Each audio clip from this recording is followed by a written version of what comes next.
first dates are stressful enough as it is, right? But deciding whether or not you should go on another date, a second date with that person, is even more stressful.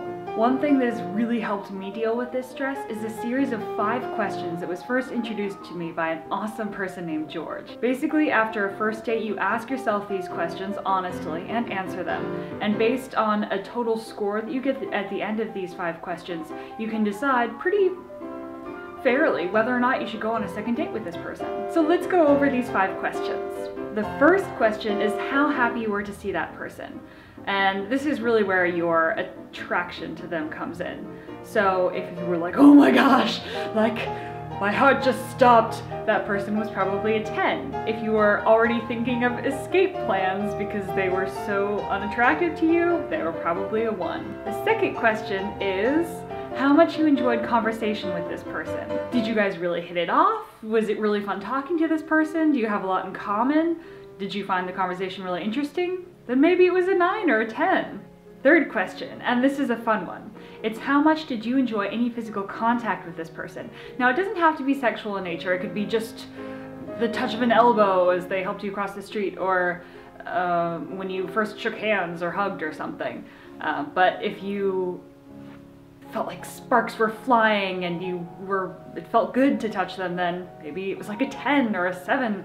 But if you were shuddering and just the thought of it makes you kind of go, ugh, then maybe they were a 2 or a 1. The fourth question is how much you want to see them again.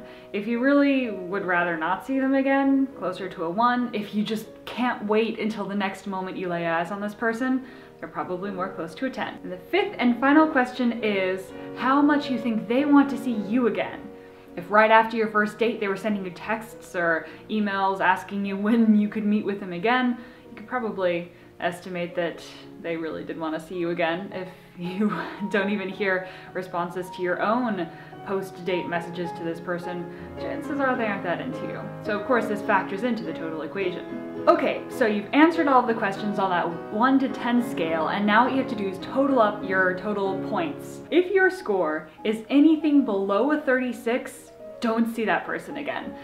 Or if you do, it should just be on a friend's basis. Chances are you probably won't hit it off relationship-wise. If your score is between a 36 and a 42, you may consider seeing them again, although maybe it's not the end of the world if you don't. If, however, this person scored above a 42, you should definitely see them again. Clearly, you're very interested in them, and it seems as though they're at least somewhat interested in you as well. So that's all there is to George's 5 post-first date questions. I think that they're a pretty good indicator of whether or not you should be meeting with someone again, and ever since I've been introduced to them, I found them to be very helpful in making these decisions, mostly because I don't know what I'm doing, and it's nice to be able to go to a score. I mean, numbers are comforting.